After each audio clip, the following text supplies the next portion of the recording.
Hello and welcome back to PHL Cup. I'm your host Manny, and today we have Morgan. How are we doing? Doing great. Thanks, Manny. Love it. Again, we've kind of been talking for the past 50 minutes, maybe almost an hour. Yeah, I thought we were recording.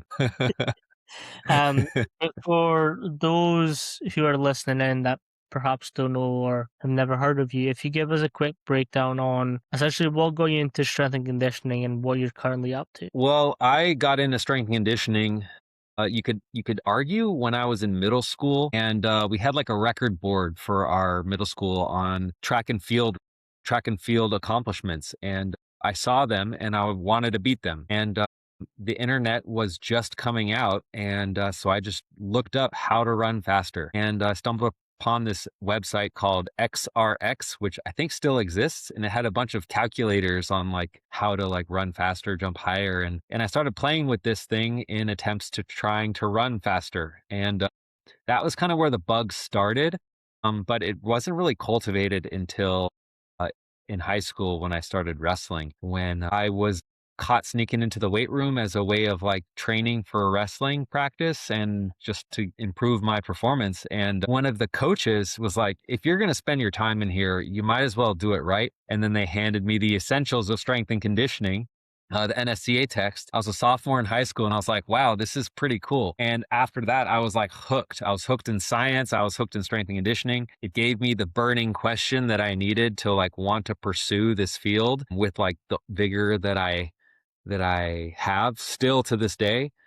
And so that's how I got into strength and conditioning. And now currently I work as a strength and conditioning coach for the Chinese Olympic wrestling team. And I've been here for the past 3 years, where I got my start with the team qualifying them for Paris and then going to the Olympic Games in Paris. And then my contract has been extended as a result of our performances there. Nice. What's it been like sort of going from an American system to the Chinese system? Obviously, I'm kind of unfamiliar with the whole process on how the sport sort of gets developed across there. But what are some differences that you found from that US system to the Chinese system? Gosh, I mean, you're comparing apples to oranges in terms of like how athletes get going in wrestling in general versus how they make their way to the Olympic team versus the methods for training. It's like every thing about it is completely different. And I mean, gosh, it's like even the mentality, it's like where do I even start about this? I mean, first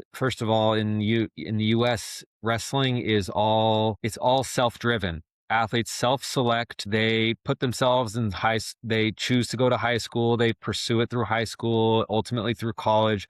And if they want to continue to progress, they can continue to wrestle after college and internationally, or in college and go internationally. And then they just compete. Whoever wins, they go to they'll make the Olympic team or the national team. And USA Wrestling essentially gives them the resources or coaching in order to fulfill their goals. And so in the US, it's athlete driven, where the coaches are there to support the athlete as an individual and direct the athlete toward with their goals with respect to the athletes, their own aims, etc. The national team and the coaches, obviously they impose their professional opinions and they have a plan on what to do, but ultimately it's more of a balance there. And in China, it's a state-run process all the way from the beginning to the end. And so an athlete will typically choose, they may or may not choose wrestling. Usually a school will kind of like, they'll be in school at a young age, and then the school identify that they're a good athlete, and then they'll have the option of going into a sporting school. And that will then put them in an avenue for the rest of their lives in sport, in education, or in sport, and then education comes second. So it's like in the US, it's student athlete. In China, it's athlete student. And essentially, you have two processes. There's a push pull. Sometimes the communities will push an athlete up to a higher level. Sometimes higher levels will pull an athlete up. So like if a province identifies a good athlete, they'll pull them up to their team. If the national team identifies a good athlete from a province, they'll pull them up to the national team. Or sometimes the opposite happens. The province will push an athlete up to the national team for development. And so there is this kind of like process in terms of how athletes are developed. And that's one of the ways that it's different between the United States and China in terms of how Yeah. they're in With terms of how with how, your kind of career has came up and through, what's some things that like keep firing you up to, become better at what you're doing for the athletes themselves? Here's a quick word from our sponsor, Team Builder. I've personally been using Team Builder since 2022, and it's genuinely changed how I run primitive athletics. Writing programs, delivering them to the clients and athletes, tracking their progress, and it all lives in one place. My clients get their sessions on their phones. I see their progress, I get messages from them, and we are able to stay in constant contact and be able to track every single metric that I need. I spend less time on admin and more time actually coaching. Check out teambuilder.com, and if you use promo code PACHUCKUP all together, you get 30-day free trial and you get access to the AMS system. Gosh. Well, number one is that I always want to provide the highest, best quality training that I possibly can. And to me, it's like, it's almost kind of personal because I originally got the bug in strength and conditioning when I was reading that textbook in my sophomore year of high school. Essentially, they were saying that, like, if you want to be a sprinter, you shouldn't be running a mile. If you want to be strong, you shouldn't be doing long distance. And I was like looking at this and I was like, yeah, but in wrestling, you're supposed to sprint for 6 minutes. You're also supposed to be strong. You're also supposed to be flexible. But here it's saying that there's an interference effect. And at that time, actually, interference effect and concurrent training weren't really terms yet. It wasn't even in that edition of the textbook. It was just like, they were just like, the things don't go together. And I was just like, but we're doing it in wrestling every day. How do we do this then? And like, what is the best way to do this? And that has been the burning question that ultimately led me to get an education in strength and conditioning. And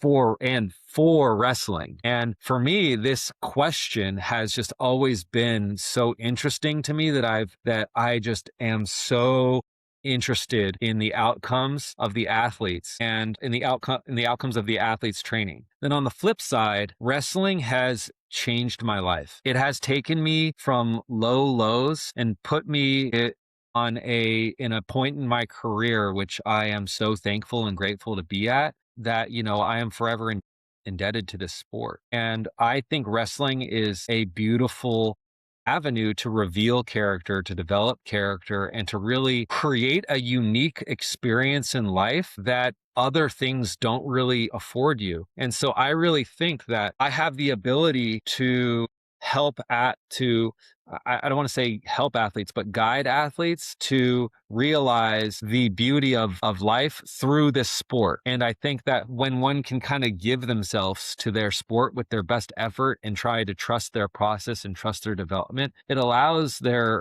perspective of life to open up through their efforts to the sport. And so I feel responsible to ensuring that my athletes have a holistic development and have a fulfilled experience with their training. And then I also am a diehard competitor and I want to win at all costs. So I'm just like cutthroat about how hard and how well and how effectively we're doing our training. And so I kind of create this like yin yang for myself and for the athletes in terms of the efficacy of the development for their performance, but also for themselves as a human. I think as well, when we're talking wrestling, you're kind of having to put your body through a lot of shit. I think that's the best term. And I kind of like what you were talking about with the concurrents and absolutes in this field, and I think this is kind of more where, again, our good friend and mutual Bo, we were kind of talking about, like, there's these absolutes in this industry where Yeah. it's a little bit more different than that. Like wrestling, we'll take for example, you need strength, you need power, you need endurance, Yep. you need speed. Like you need the whole box. Everything. I'm a rugby athlete. I needed strength, I needed power, and I needed endurance, and I needed speed. I was a forward, right? Yeah. Cool. Speed can only come so much to a forward, but anyways, like it's something that we need. But then when you do look at these textbooks, it's like to develop power, you need the block of four, or 6. And then to develop something else, you need another 4 or 6. But personally, I've had to program for preseasons that are 3 weeks long. How the fuck does one develop all these qualities in 3 weeks? You kind of have to fucking throw everything together and hope it works. Yeah. Yeah, there's an art form to preparation for sure. 100%. So, like, there was a recent conference I spoke at, and I was speaking about conditioning. Now, everyone knows what conditioning is. Some place an importance on, some don't. I do personally. The fitter you are, the quicker you are to recover, the more adaptation we can chase. That's how I look at it. So, I'm a big fan of repeated sprint ability, whether that's on assault bike, ski erg, rower, on sprints itself, any type of conditioning equipment. And I like to make my presentations interactive. So if I'm talking about something, we're going to program and then we're going to talk about them. So the challenge is you program and then we come together and we talk about it. And they did. Then they put out some ratios. I think it was like a 1-to-2 ratio where they sprinted for, or yeah, it was a 1-to-2. So they sprinted for like 10 seconds at 20 seconds rest. And at the end, when we had finished the session, there was a guy pointed at the board and he goes, "That's too little rest time." I'm like, "What do you mean by that?" And he was like, "Well, like that's not quick for any type of replenishment to occur." And I was like, "Okay." So he was soccer, i.e. football athlete, and I was like, "Okay, so if we make a break for it, I pass to you, you pass to me, and we run for like 15 seconds, are you going to stop and just be like, 'Hey, it's fucking rest time. Let me rest, and then we'll go back to this break?'" And then he was like, "Well, no." I was like, "Well, do you not think we kind of need to train like that?" Today's episode is sponsored by Eccentric. You all know I'm a big fan of keeping training simple and effective, and flywheel training fits that perfectly. Now, I've been using Eccentric K-Box since 2021, and it's one piece of equipment, endless exercises, and resistance that adjusts to you automatically. However much effort you put in is what you get out. No guessing the weight, no loading plates, just move. And the flywheel matches your effort perfectly. Check out the K-Box or the K-Pulley at the link in the description. Yeah. It's got to be specific. It's got to be specific to the demands of the sport and the circumstances you'll see.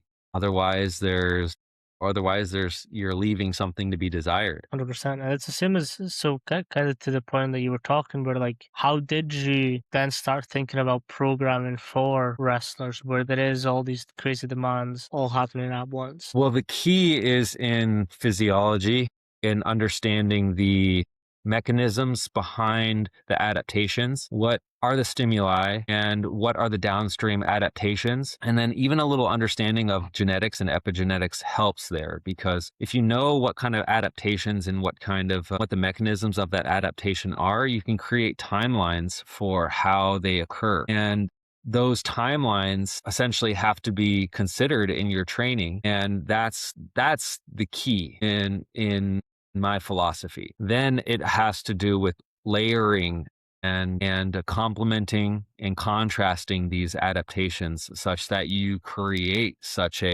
you create a synergy and agonism antagonism between these things to get the desired response at the respective phase. And the reason I'm speaking kind of so esoterically about it, because there really isn't a correct answer. It's always prioritized with respect to your strategy. And so the strategy is the number one thing that aligns everything else that follows. And then you can orient the training in such a way that you know what the effect that you're going for is and how those effects lead into each other, which, Mike Stone would appreciate if you've had how adaptations have to layer into each other in order to create the desired outcome, and that you can have this sequential development that enables a specific desired outcome. And 100%. I really appreciate these things in terms of the methods that I like to use. So what does the training sessions kind of look like when you are programming for these athletes within like kind of micro to a macro cycle? Gosh, so within the macro cycle, we're looking at our competitions and how do we need to show up at our competitions with respect to the fitness that we need with respect to the strategy that we have. We have everything is broken down. I like to call it the rock, paper, scissors of The Rock, Paper, Scissors of Strategy. And it's based upon Sun Tzu, the famous author of The Art of War. He said, a strategy without a tactic is the slowest march to victory. Tactics without strategy is the silence before the noise. Or did I say that right? The noise before defeat, excuse me. Tactics without strategy is the noise before defeat, which is kind of like silence in a sense too. But pardon me. And so ultimately, how do I plan the microcycles and the macro cycles? The macro cycles always respect to the strategy. Then we have our triple component of our rock, paper, scissors, which is technical, tactical, physical. And there's not one component that's better than the other. They all have to work together in synergy in order to serve your strategy. Now, the reason I say they work together is because one can always beat the other. It's always like a tactical wrestler can beat a technical wrestler, can beat a physical wrestler, can beat a tactical wrestler. And it's all the same. So, and 2 out of 3 can beat, if you have 2 out of 3 qualities, you're good.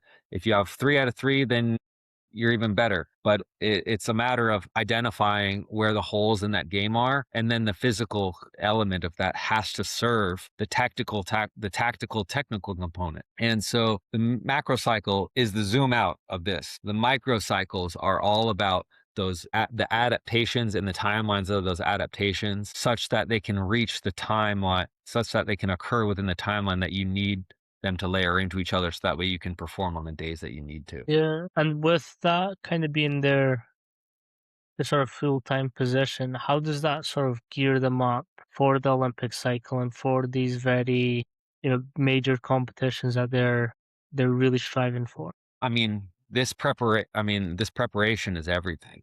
It's full time. We're always working these skills and these components, and we're doing it very, very hard. We have to, our team has a philosophy in terms of how we emphasize certain elements of our training in order to yield the best results. And I guess that's the sauce, right? That's the sauce of our training methodology, so to speak. Is that kind of answers your question? We're back. We had some technical issues, but all sorted now. And I kind of wanted to talk to you about what are some good ratios for wrestlers to sort of improve their performance on the mat and in the weight room. So wrestling, for a wrestler to improve their performance in competition, there has to be a good balance between strength training off the mat and mat training. And I could talk about this forever. So I'm going to start kind of broad and then I'll get specific. So just bear with me here on this one. First of all, like I mentioned before, the strategy of the wrestler is super important, because ultimately the strategy dictates the training priorities and the emphasis. Like if you're going to have a strategy that's going to be very physical, then you need to have then your physical training needs to take precedent, and it needs to have more of a frequency within your training week in conjunction to your mat training. And then they have to work together such that your physical training doesn't interfere with your mat training too much, because ultimately there will be interference there. Because, well, first of all, the more physical training you're doing, the more fiber type changes you're going to experience as you're training. So that has to be considered. So generally speaking, like I would say a high frequency for wrestlers is 3 times per week. If you start getting over 3 times per week, you're going to start seeing that physical fatigue carry into your to your wrestling practices in a way that it should be considered integrating them together, such that if you need to do more, then you've got to start integrating your physical training actually into your wrestling practices too. But like, you can maintain your strength off of 1 training session a week. You can definitely build your strength off of 2 sessions per week, and you're definitely going to be able to build strength off of 3 sessions per week. But now you're going into the territory of there's going to be a high volume demand. There's going to be a higher volume, assuming that you're adding frequency. I mean, you could add frequency in order to increase the volume, or you could add frequency to decrease the volume and spread it out across the week. So this is also another training strategy that is important, where it's like if you actually need to improve your recovery, then you could actually consider spreading out your big sessions over 3 little ones. And this is actually one of the methods that can be used. And when I was training with Team USA, I had a special group of athletes that we were actually training 5 days a week, physical training, but the training was way shorter and it was taking place before the day earlier in the morning. We called ourselves the Sunrise Shredders. And we would do this. And what this enabled us to do was get a was to get a quick micro dose session in the morning. And then we would have our wrestling technical training, and it spread out our physical training across the week such that we never had these peaks and valleys of fatigue that occurred. It was a slow onset of fatigue that occurred towards the end of the week. And it was more predictable. And but like I said, these types of things, they never happen in a vacuum. They're always progressed from phase to phase, week to week, month to month. And you could take approaches of it for in block periodization or in microcycles, depending on the phase that you're in or the period that you're in. I'm a big fan of periodization and how you in sequencing training, just because I like to micromanage these fatigues in this fatigue in chunks, and also create predictable systems of load management. There's a real big push nowadays towards reactive type. Oh, how is an athlete feeling? Okay, I'm going to pull back on the load. I see that it's going this way. I'm going to push on the load. This can really work, but I think that that's got to be ingrained into your training strategy, and the whole system has to be oriented in this way.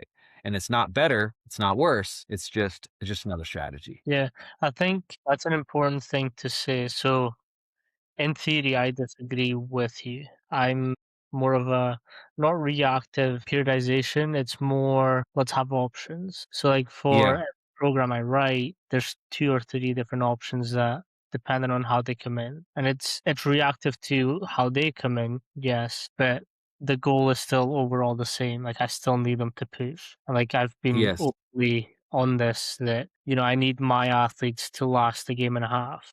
Like that's a Yes. myth. Like I can't have you gassing towards the end of the game. I need your minute one to be the same as your minute 80. So it's like Yes.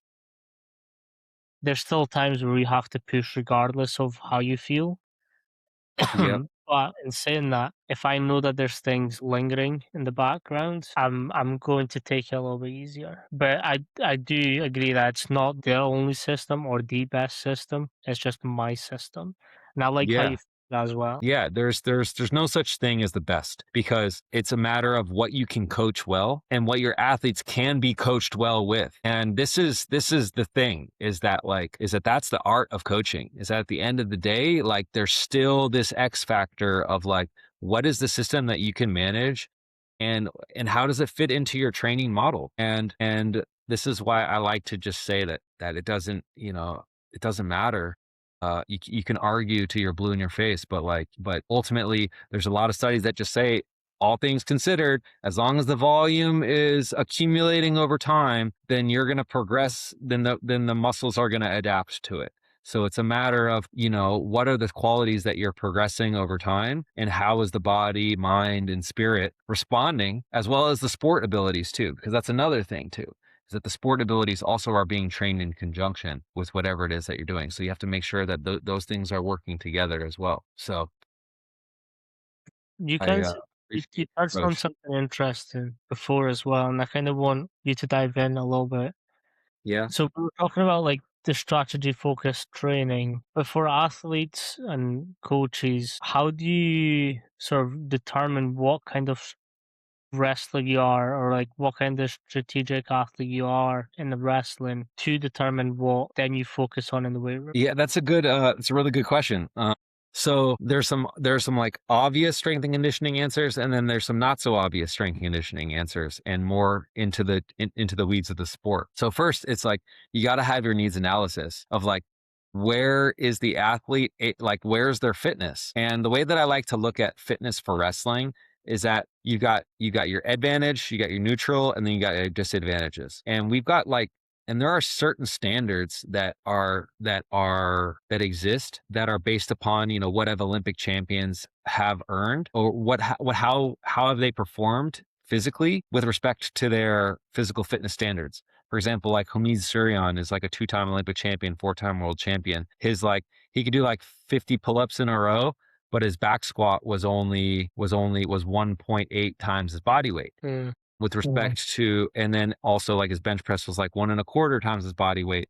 The VO2 max was like 56 milliliters per deciliter per kilogram of body weight. It's like these are good numbers, but they're nothing was like it's not like, it's nothing to like be, they're not superhuman, right? But this physical fitness ability was suitable to his technical ability. And so the first thing is that you just have to see if there's any outliers that don't fit into the norms. And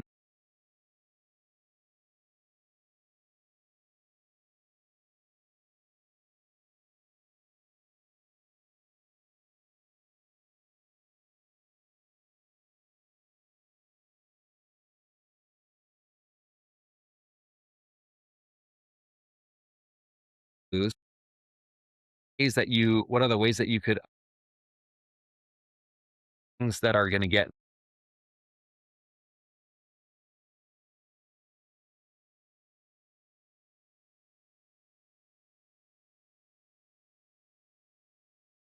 well, one of them are data points in terms of like the quantitative analysis of your strategy. And then you have a qualitative analysis of your strategy. Lastly, most importantly, is your coaching philosophy. Your coaching philosophy dictates how you lead that ship, depending on how these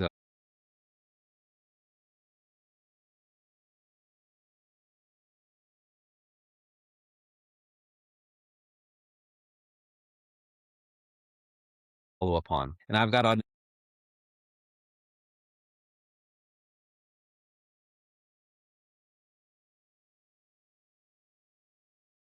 We have time.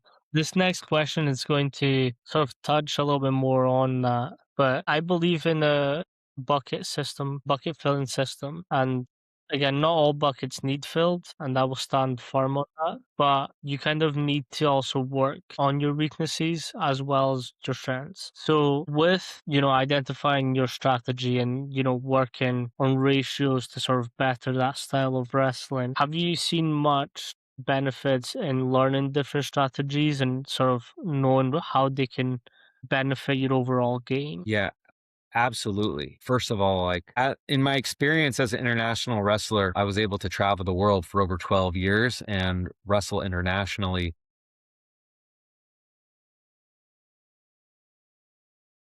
maybe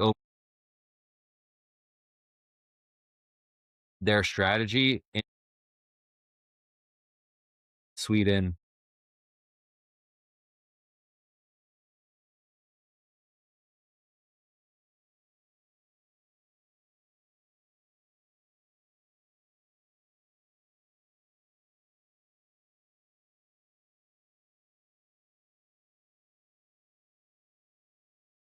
That strategy.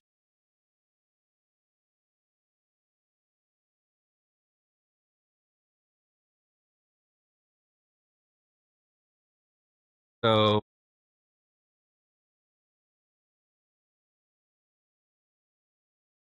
and I've seen,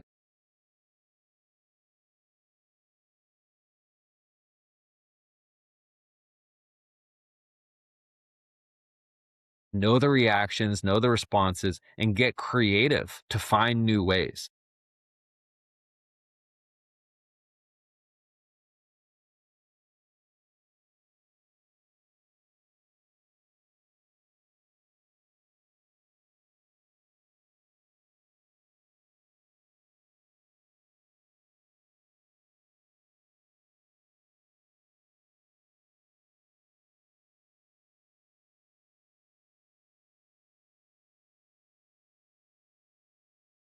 That's their strategy of using their technique to their advantage. Yeah. I think as well, again, the biggest countries for wrestling are US, Russia, China, Georgia, like some of those Eastern European countries. Yeah. But the strategies that they employ are a little bit different. And again, we also kind of have to give a nod to the Soviet system of training because that's kind of where a lot of our methodologies came from. How does that sort of also shape the way that you look at programming in general?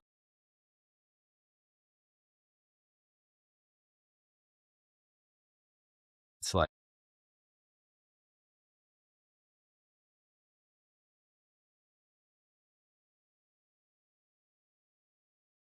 a bunch that have did these foundations,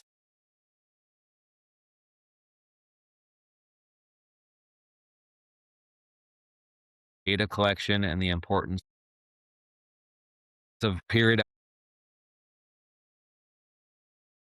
but they're also be very, very scientific in their training where they were managing their loads, they were managing their they had exercises that were oriented in a specific sequence. And also they were pushing their athletes to the limit harder than we can imagine. And like, they as, as a nation, the Soviet Union has more gold medals than all the other nations. I mean, especially in wrestling. And a lot of that is like they had the ability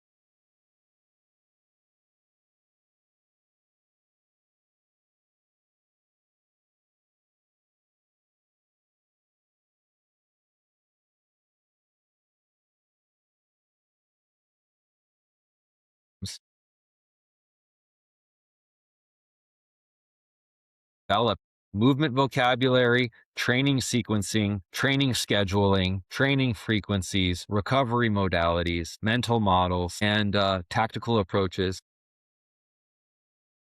And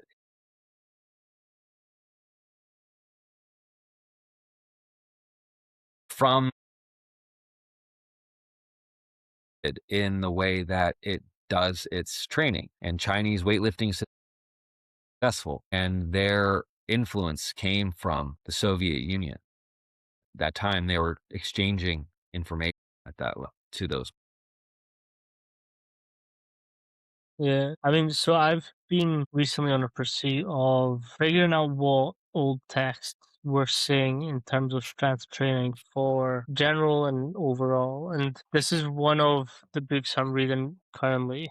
So it's Strength and How Sandow. Sandow, yeah. And this book is from 1897.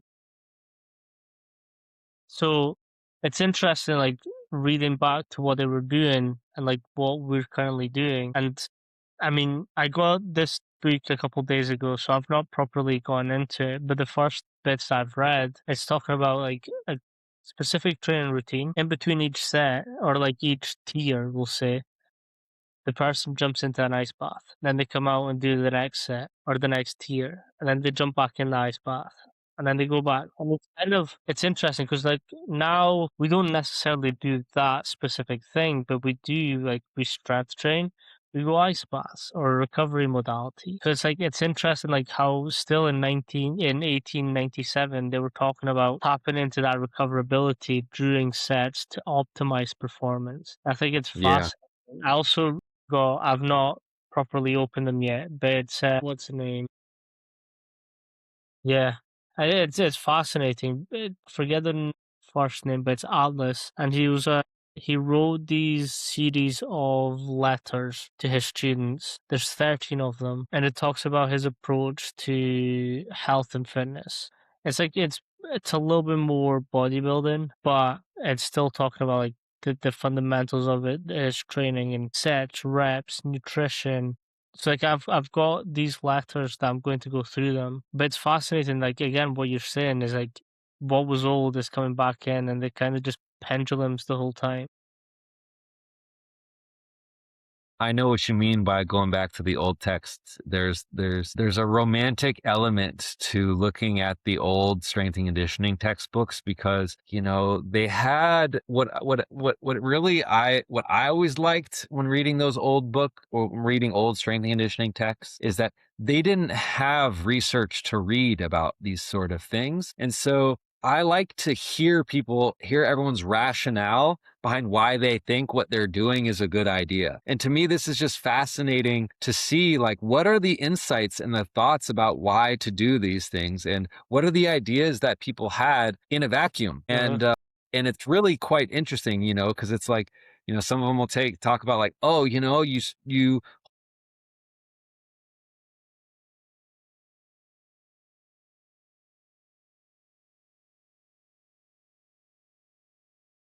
like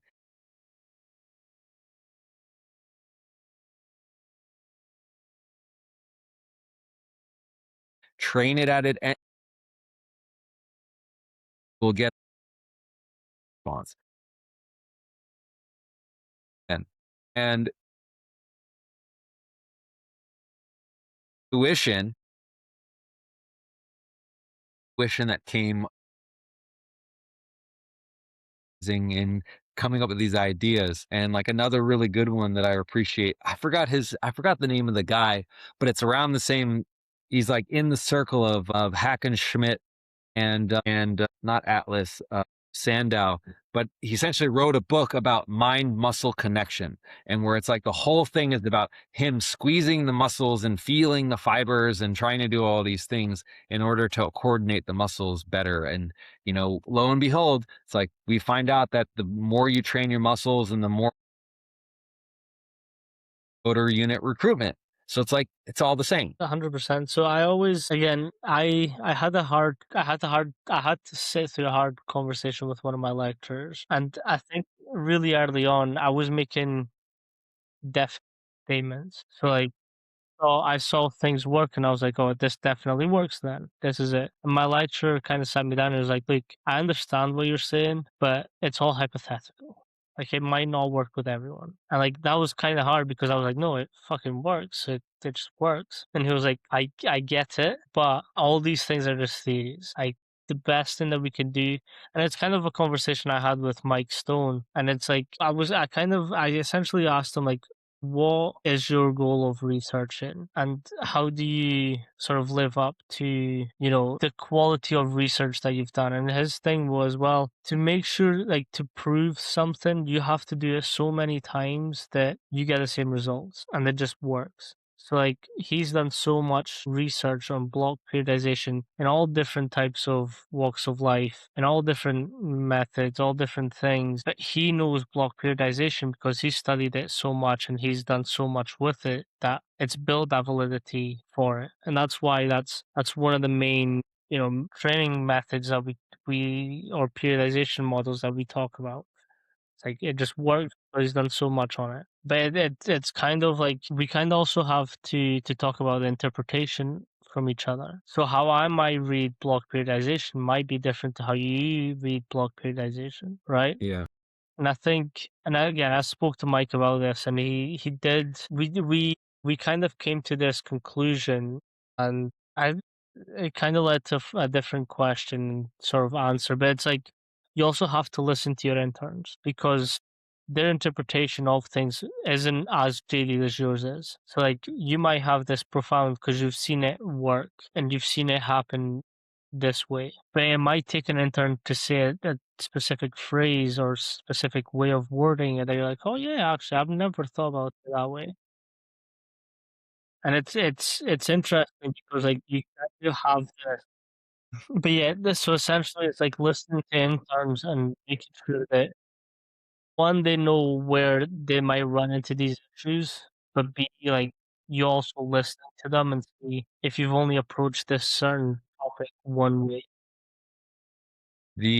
I mean, the interns are the fresh minds to help give perspective to things. So do you have an instance where somebody asked you a profound question about your training that changed the way that you thought about your training and your methodology, or the way you did things that shifted your paradigm? Not so much them asking me a question, it was when I was an intern and I asked certain questions. So anything I do, I always extrapolate however much I've invested in it. So if I've invested money, I want to make that back. So when I was able to get to the US to learn from coaches, I saw that as an investment. And my second goal was I need to make sure that they remember me by the time I finish. So I asked questions every day to the point where the coaches were like, "What's your question for today?" Before I even did anything. And it was giving me that space to talk. And then from the back of it, if they saw that I had a point, they would make changes accordingly. So it was that thing where I was listened to, if I had a point, it would change. So it was kind of like, again, I wasn't fucking clueless. Like I knew what was happening, I wasn't just saying shit to say shit. But it was yeah, it was sort of like having that space where coaches allowed me to ask questions, and if I had a point, there would be the appropriate steps for it, if that makes sense. Yeah, yeah, that makes perfect sense. I was just curious. Was there a question that you explicitly remember asking a certain question that brought a change that had a downstream effect that you didn't anticipate, maybe good or bad, or just something that you didn't expect? There's two, and one of them. So it's very simple. It's more logistics than anything else. So we're doing Z presses on the floor, and I was like, "Are we going against the rack or like out with the rack?" So I like, "Are we pressing and facing the rack or away from the rack?" And then there was other things happening within the rack, and I was like, "Well, if we face away from the rack, I'll give that person enough space to move, whereas we can still do our Z presses here. Then our third and fourth exercises can happen elsewhere." And they're like, "Yeah, no, let's change that. Let's go face away from the rack." And then it's more of a funny one. It's more of a funny one. We were it was Red Room, it was the 4th of July workout, and again, strength coaches are all type A mostly, right? We love our opinions and, making sure that we're heard, and Coach Mark turns around and is like, "I mean, we've all got different options, but guess what? Mine's the one that matters." Well, it was kinda that thing where, like, although I can have these great ideas, it's also, like, knowing when to listen to them and when to like, okay, make the executive decision and let's do this instead. What was your most fond memory of being an intern? I'm a little psychotic.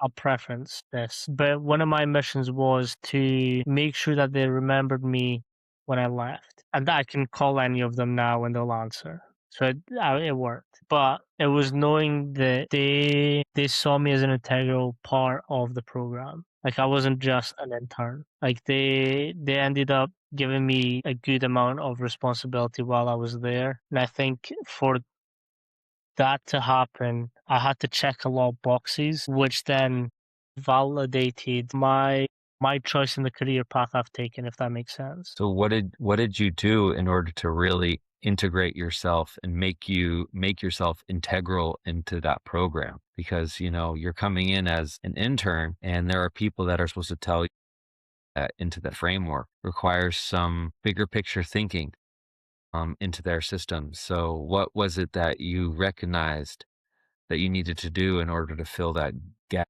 So I'll again preference a preference. I got in the program a day later than I should have. So they had had their first day, and then I joined the day after because of flights in fucking Canada. I will not talk. So I was a day behind of everyone. And so like my introduction and my knowledge of the program wasn't as good as what everyone else's was because I didn't have that day one. But essentially, Ron, we had a team meeting and he was like, introduce yourself. So I was like, Manny. And then he was like, what's your goals for this program? And I was like, well, my goal is to make sure that you have an easier job. So to make your job easier. So I didn't mind shitty tasks. I didn't mind cleaning the racks. I didn't mind cleaning up the shop, taking the water to the fountain. Like I became really good at the small tasks. The more I did the small tasks, the more tasks I was given.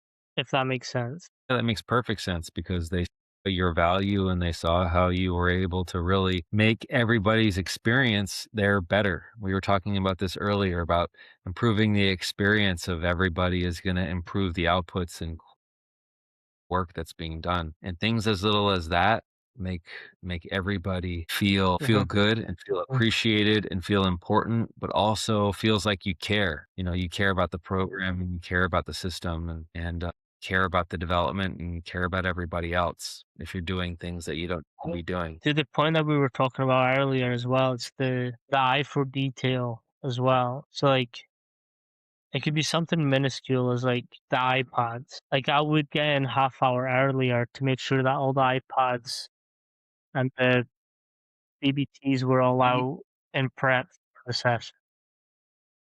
And like if there was an update, I would just do the update right then and there, making sure that everything was ready to go when we were.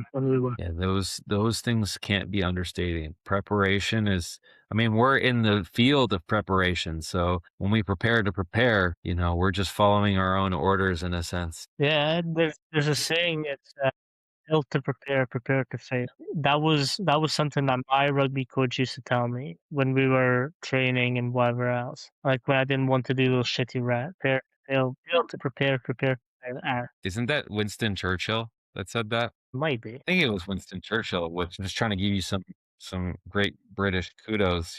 Benjamin Franklin. Ooh, Benjamin Franklin. No way. Yeah. So the original quote is, by failing to prepare, you are preparing to fail. Dang. I think Benjamin Franklin has a bunch of conditioning bangers if you really want to get into it. He also said early to rise makes a man healthy, wealthy, and yoked. It's just fucking small.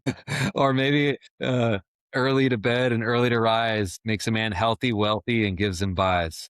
No, but yeah, I think the developing of the field, we have to rely on the ones coming up from under us. So it's like, how do we ensure that they have the best chance at becoming something great in the field? I mean, like you said, the preparation makes them feel important, and that has profound downstream effects in terms of the day. We say win the day, and you do these things to make people feel like they had a good experience in their training, and you're gonna create a better experience. You're gonna create a better experience and better outputs in their training. Yeah. One thing that I learned in the US, I brought back, is their level of appreciation for everyone involved, if that makes sense. Like at the end of the session, the athletes would come up and say, "Appreciate you for today, coach." Like it's something very simple that you can just say, and it changes that person's day.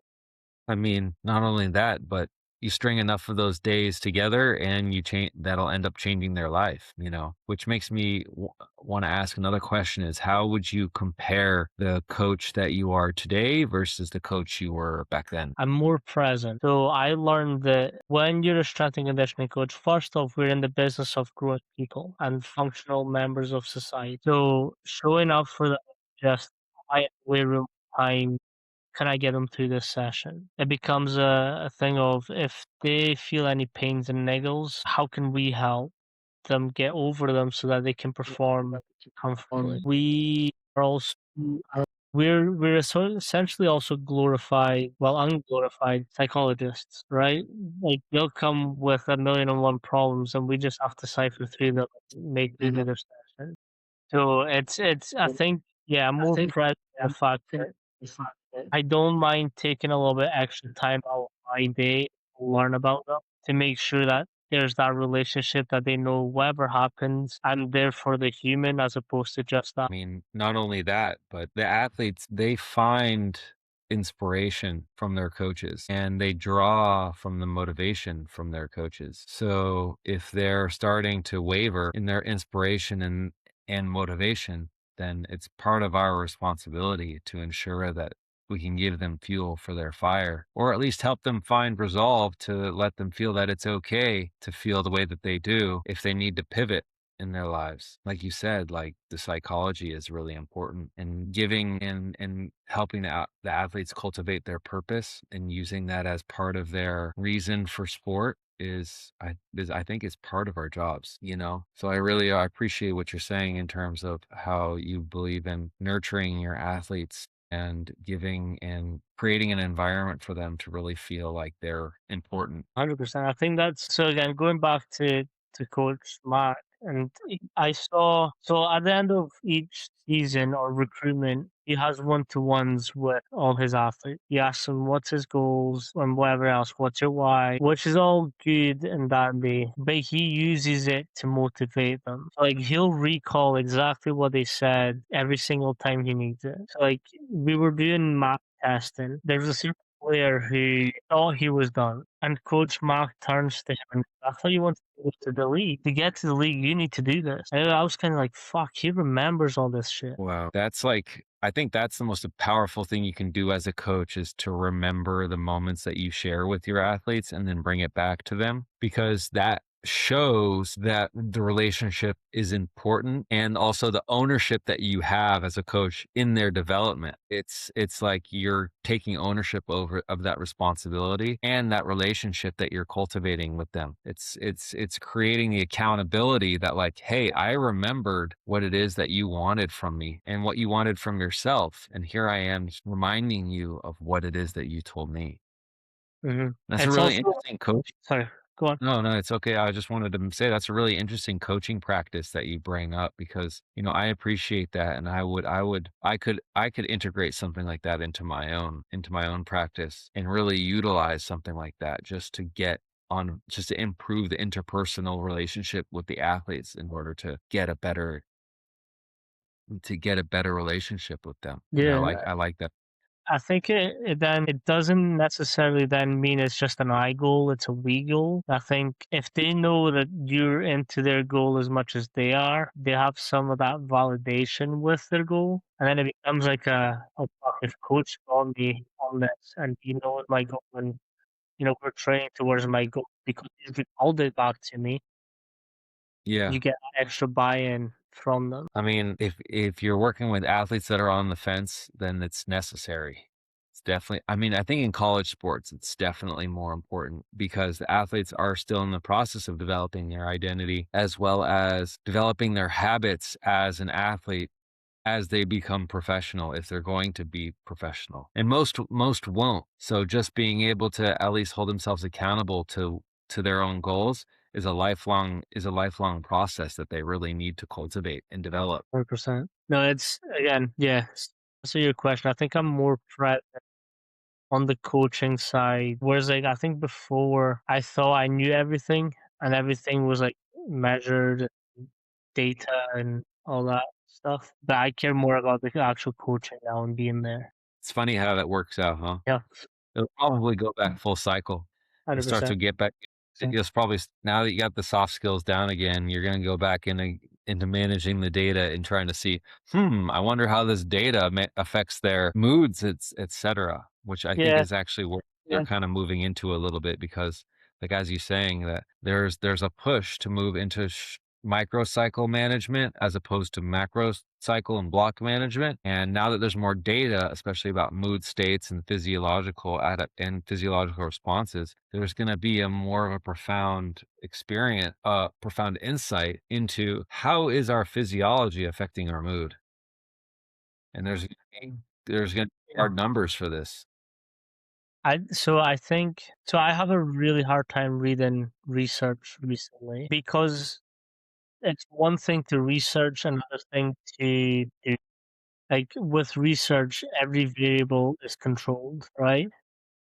So I've now found myself reading the methodologies first because like a paper isn't going to tell me much about leg strength if they're testing leg strength on a leg press, right? Like a lot of stabilizing muscles are taken away there. It's not really leg strength or core strength, which is fine, but at least say core strength, right? And so it, yeah, I think reading research is great, but it has to be applicable to the field. Yeah, I know what you mean about reading research because it's such a closed system in small controlled variables that really you're only seeing outcomes given a specific situation, but the reality is nowhere near this. One thing that, but to that point, one thing that I've been able to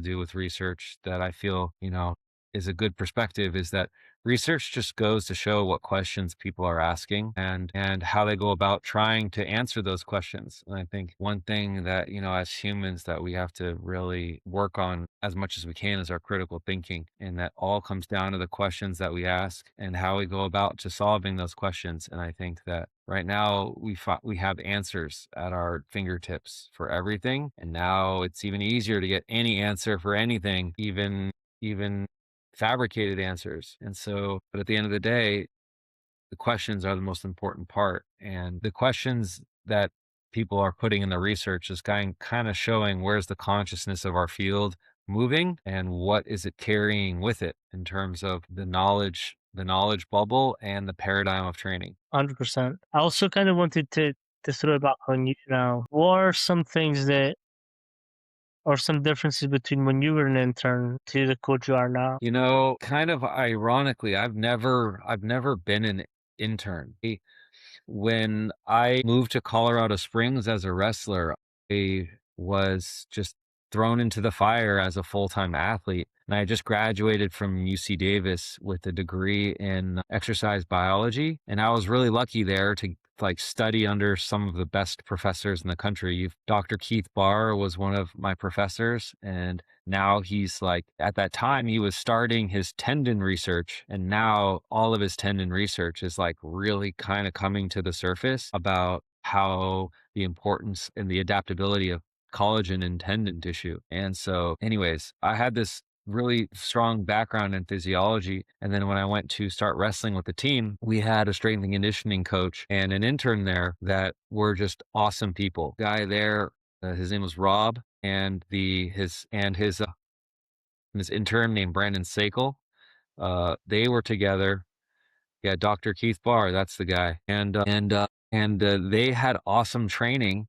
And I just kept on asking them questions about what they thought about the training. And every now and then I'd bring in research papers that I was reading with respect to their training methods and asking them what is their experience with these things. And then asking questions like you were saying, but I was doing it as an athlete because I was genuinely interested in their methodology. And at one point they said, "Why don't you join our staff?" And I said, "Does that Oh, require I have to stop wrestling?" And they said, "Yeah, it does." And then I said, "Well, I'm just going to pass that."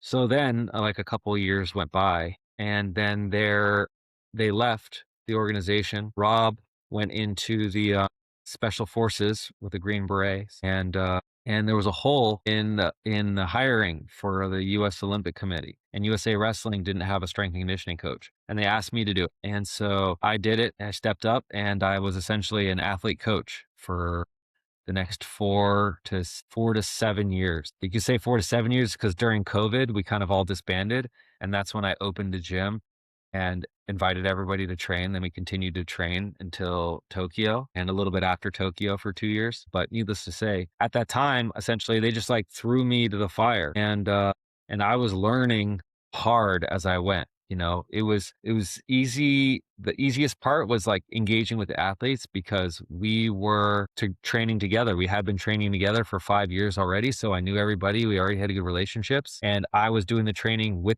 the athletes too. So it was like almost like a team captain leading the training, doing the training, going through everything together. And so that was like the way it went. And then then myself and all the other coaches, we would have our meetings about like, what's the training plan? What's the periodization? What's this? And then they put in a lot of trust in me in dealing with the periodization of our training team and our plan. And the most difficult thing that I had was with working with administration. I had absolutely no professional administration skills, and that was like really, really hard for me. And especially because I wasn't like in their email system. And so like no emails, I didn't receive any emails. They would always kind of bounce back to me, or they would always bounce back or just get kind of lost in the sauce or lost into the thing. And that bit me later down the line, but I was learning these professional skills. And so as a coach at that point, what I really had learned now is that the importance of dealing with your administration is just as important as dealing with your team, because the team isn't just the athletes, the team is the whole organization.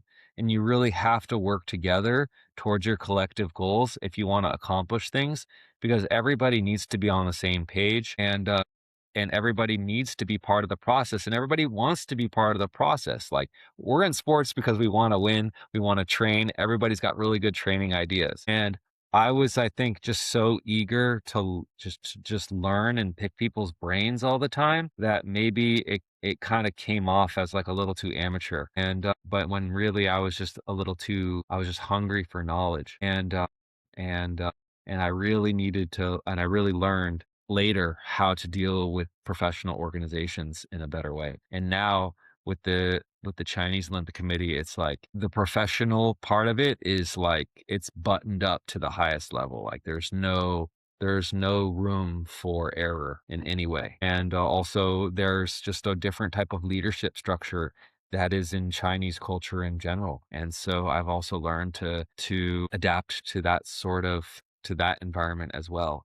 But what I did learn back then that I've appreciated now was the best way to really build trust with your athletes is to demonstrate trust in them, and creating that two-way dynamic in meeting an athlete where they are at, but also holding them to a really, really high standard because you hold yourself to that standard. And so creating that relationship and being transparent about that is, I think, extremely important towards longevity with your team and mental health of the athlete, but also motivation and inspiration to that athlete. And so, I mean, I could talk about like methodology of training that has changed, but those are just all really all it's mostly details, and it's mostly the ability to adapt to training situations and executing strategies and adaptations while minimizing error. And at the highest level of training, it's not necessarily how good your training is, it's more there's also an equal opposite part, which is also how bad your training isn't. There's significantly less leeway for making mistakes in any capacity at any level. Like I think, it's really easy to ruin great athletes. And the problem is that great athletes can even win in spite of bad coaching. So there's like this really difficult balance of like trying to ensure that like you don't take too much credit for what your athletes already capable of doing without you, and then recognizing that we're just here to help them on their journey. We're not here. I think that's kind of tapping into I mean, you've probably heard of it, the Strong Act that's happening in the US. Yes, I have heard about the legitimacy that's going on within the strength and Yeah. conditioning field. And I think that that will eliminate all of the illegitimate coaches, if that makes sense. I just have to S&C Coach. I think, how can I say this without sounding like, I don't like being called a personal trainer. It's one thing that you cannot call me because I did a 4 years degree and, I do all this continued learning. I've got accreditations, I've got letters, I've got whatever. Like I've got it. So calling me a personal trainer, I'm not a fan because I didn't just take a couple weekend course. I studied for this shit.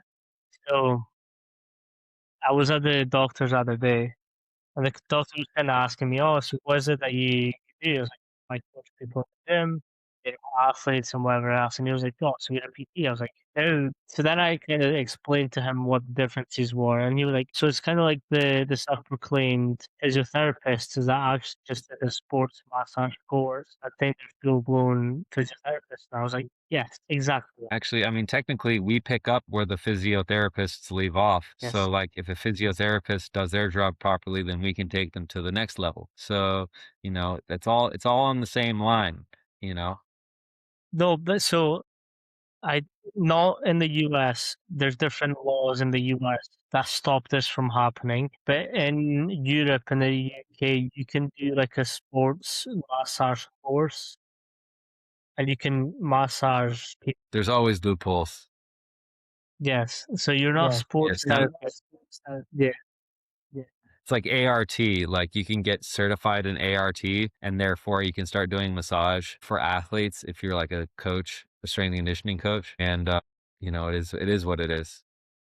Yeah. So it's But yeah. I know what you mean about the labels in terms of the coaching. I just read this book called The Director's Manual by Nick DeMarco, and something that he wrote in there was really important point was that the labels that you hold are really important because they define your role and they define how others interpret your role and the perspective that they have on your role. So if you call yourself a director of performance, but you're a strength and conditioning coach, then people are going to assume your roles differently. Or if they call you a personal trainer, but you're a strength and conditioning coach, they're going to assume you work with one person. And in an intimate setting. So it's really important to hold these labels because they define the language defines our reality, and this is also how we interpret and perceive each other and the circumstances that we're in. So I think that you're not being a dick by saying you don't want to be called a personal trainer. It's more so like you just want to be perceived accurately given the situations that you're in, the people you deal with, and the circumstances that you train people with. I think that's totally fair. 100%. I'm going to steal that from you.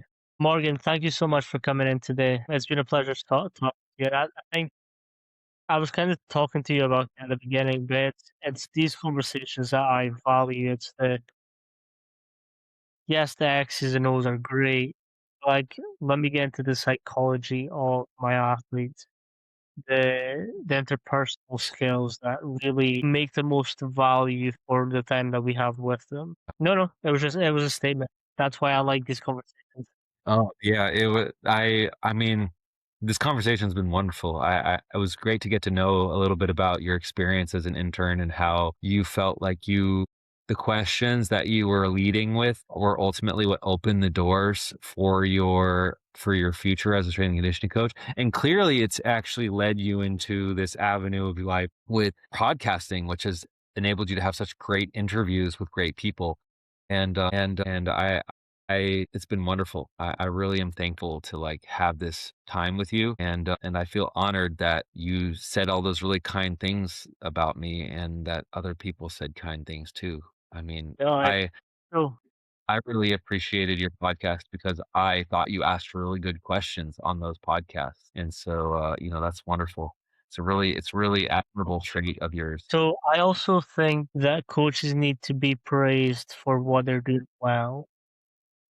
Because like we can all get in this cycle of, oh fuck, I can do this better, or XYZ is doing this, so I need to change up whatever else. And I think we need to tell each other that what you're doing right now is fucking stupid. So when I say those things, one, I mean them because I wouldn't say something I don't mean. I actually have this point in my presentations. It's say what you mean what you say. If I say something, it's because I full heartedly stand. And then I like celebrating people's wins in the sense that if they're like, oh, look, I'll preface this. So I believe that we can agree on 95% of our methodologies, our principles, our philosophy. But it's how we navigate the 5% that determines how effective of a coach we are. Because like we on paper disagree on periodization, right? And never caused a fight with us. Like you you mentioned that that's my system. I told you my system, and we can safely move on because that's your system that works for you. That's my system that works for me. So I really like this where it doesn't need to be a full one. Yeah, we didn't even get into the weeds about why, what outcomes have you seen from your training that has led you to get into that system versus myself with my system. Those are maybe a conversation for another day, getting into the X's and O's, as you say. But these differences is what creates interesting conversations in and of themselves, because we can discuss two different experiences and two different perspectives on training. And if we were all just doing the same thing, then we would never know what the benefits and the drawbacks of each tool is. And that's our disservice to everybody. I think you're muted, dude. Yeah, sorry. Yeah, I think there's two parts to this. One, I always explain to this. I never disagree into arguments over methods because one, I've not had your internships, I've not had your athletes, I've not had some of the situations that you've had. So I can in good faith argue over specifics if I've not had the same Yeah. experience as you. And two, to a point that you made and we sort of spoke about off air is we also need to know how to effectively determine how successful we are as coaches, not just because our athletes won, but like how we were as coaches impacting that system. Yeah, I mean, it's, the success that we have as coaches is, it's a different, it's not reliant on the success of the athletes. It's reliant on how, it's reliant on the relationships that we have and the way that we're able to build them with the athletes, both as so that way they can get the most out of their own lives. And then the sport performance has to be an element of this, and creating that balance to ultimately get the higher sport performance should be the aim, but it shouldn't be mutually exclusive. And to me, this is the highest form of coaching. Morgan, really appreciate you again for coming on. If you can sort of let people know where they can reach out to you and ask more questions if they want to. Yeah, my Instagram is Mogo Training, and so you can just come to my Instagram there, and you can see what I'm up to with Team China. You can see what I'm up to in terms of reviewing training, and I'll be putting more effort into it soon, with regards to strength and conditioning research and with an emphasis in wrestling. But I'm also a big fan of holistic development because I believe that ultimately the highest performance is predicated on a healthy, holistically established individual. And the realization of the highest performance comes as a result of a strong foundation. So that's a little bit of a quip into my philosophy. And you can find me on Mogo Training on pretty much anything. Mogo Training on Instagram, YouTube, and Twitter, but mostly on Instagram. And you can DM me there or email me at mtflaharty@gmail.com. Perfect. Appreciate you so much. Have a good day. Peace. All right, thanks, Manny.